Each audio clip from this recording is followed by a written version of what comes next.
نحمدہ و نصلی علی رسولہ الکریم اما بعد۔ یوں تو اسلام میں بہت سے ایسے واقعات ہیں جو ہمارے لیے، ہماری تاریخ کے لیے ایک المیہ ہے، ہماری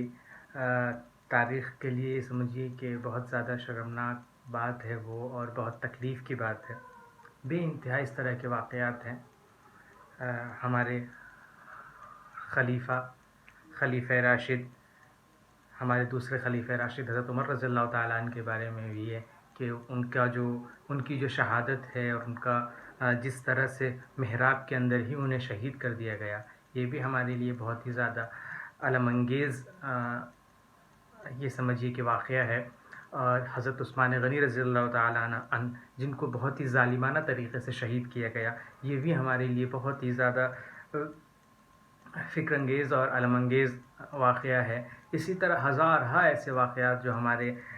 تاریخ میں ہوئے، جو ہمارے لیے بہت ہی زیادہ الم انگیز تھے اور ہمارے لیے تکلیف کا باعث بنے، جو آج تک ہمارے لیے تکلیف کی وجہ ہے۔ انہی واقعات میں سے ایک واقعہ حضرت حسین رضی اللہ تعالیٰ عنہ کا ہے کہ واقعہ کربلا ان کے ساتھ، جس میں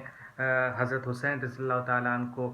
پیاسا رکھا گیا اور ظالمانہ طور پہ نبی علیہ الصلوۃ والسلام کی نواست ہے، اور اس کے بعد ان کی اتنی خصوصیات تھیں کہ شاید اس وقت جس وقت حضرت حسین رضی اللہ تعالیٰ عنہ تھے، ان کے برابر کی خصوصیات کا کوئی آدمی اس کرۂ ارض پہ نہیں تھا۔ اتنی بڑی شخصیت، لیکن ان کو بھی ظالمانہ طور پہ جو ہے کہ شہید کیا گیا۔ یہ تمام ایسی تاریخ میں ایسی چیزیں ہیں کہ جو ہمارے لیے بہت ہی تکلیف کی بات ہے اور بہت الم انگیز چیزیں ہیں یا بہت الم انگیز واقعات ہیں، لیکن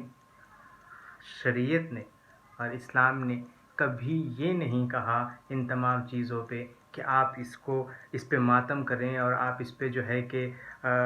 جب وہ دن آئے پورے سال میں آپ اس پہ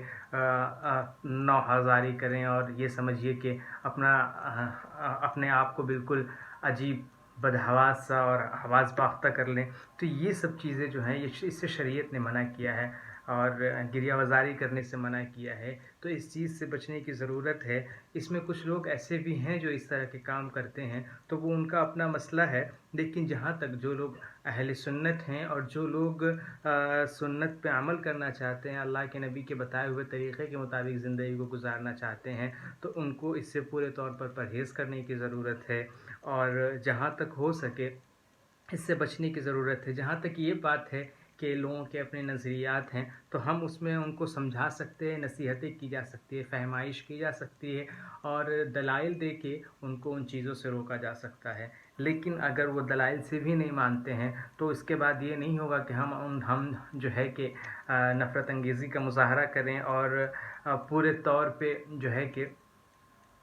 ہم ان سے خوب لڑائیاں کریں اور خوب مناظرے سجائیں اور وہ یہ سب کرنے کی ضرورت نہیں ہے۔ البتہ سب کا اپنا نظریہ ہے، لیکن ہم اپنے دلائل سے ان کو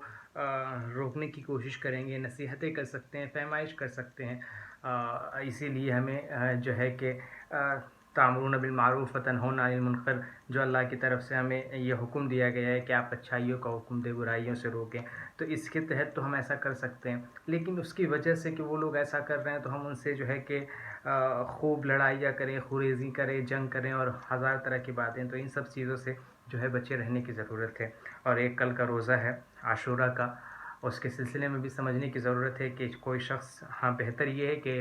آج اور کل کا روزہ رکھا جاتا، یا کل اور پرسوں کا روزہ رکھا جائے، یہ 2 دن کا روزہ رکھا جائے۔ لیکن اگر کوئی شخص ایسا نہیں کرتا ہے، صرف 10 کا روزہ رکھ لیتا ہے، تو یہ تو ہو سکتا ہے کہ اللہ کے نبی کی جو خواہش تھی کہ آدمی 10 کے ساتھ 9 کا روزہ ملا لے یا 11 کا روزہ ملا لے، تو اس خواہش پہ عمل پیرا نہیں ہو سکے گا۔ تو یہ تو ایک بہرحال مکروہ تنزیہی تو کہہ سکتے ہیں، البتہ یہ نہیں کہا جا سکتا کہ اس نے وہ گنہگار ہے۔ تو اس چیز کی بھی ضرورت ہے کہ ہم کل کا روزہ رکھیں، جس میں ہمارے پچھلے 1 سال کے گناہ کے معاف ہونے کا اجر ملے گا۔ اور اسی طرح سے تو بہرحال